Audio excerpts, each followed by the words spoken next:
Yes, I definitely consider myself Caribbean because I was born and raised here, and my whole family was also born and raised on Aruba. So we have a deep connection with the culture, also with the other islands, music, festivals, and such. I would definitely consider myself Caribbean. I do identify with a lot of things around in this region: music, food, language, history. So I think overall I do identify with being Caribbean. We have a carnival with our swings, we have our Caribbean music, but of course also the more Latin influence. That is what makes us Caribbean. I think Carnival is a big part of it. It's how we celebrate Carnival, similar to how other Caribbean islands celebrate it.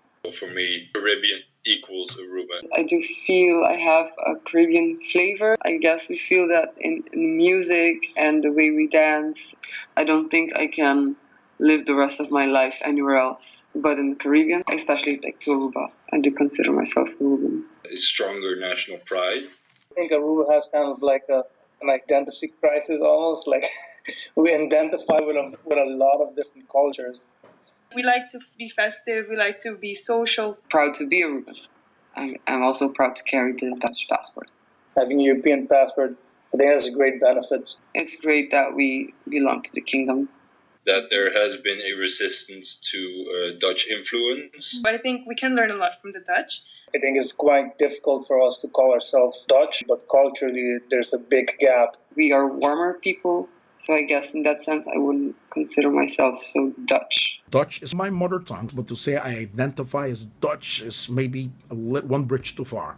Identify with the Dutch because of the history of the island with the Dutch.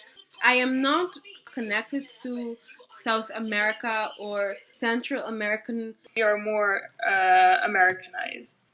We have a lot of Spanish-speaking people in Aruba that come from Venezuela, Colombia, so I do feel close connection with them. There's a large American influence on Aruba. I have picked up some American habits and ways of speaking. Being multilingual plays a big role. We grow up with 4 languages already. We don't learn Spanish in school. We grow up knowing Spanish. The same with Dutch, and the same with Papiamento and English. But in Aruba, I would speak 4 languages every day. At home, I am part of an interracial family, so I spoke Dutch with my mother and I spoke Papiamento with my father.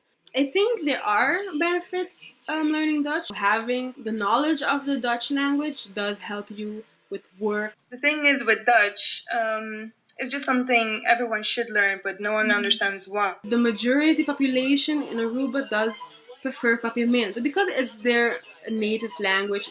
We love our native language.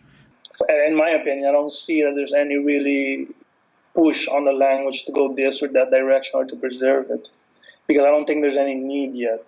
I do think that there should be a larger focus on Papiamento in school, and especially the theoretical aspects. We try our best to conserve the language. Our attitude towards Papiamento in general is quite complex because we say it is our mother tongue. We should prioritize it above Dutch or other languages, and it's part of our identity of who we are. And if we lose that, we lose part of our identity.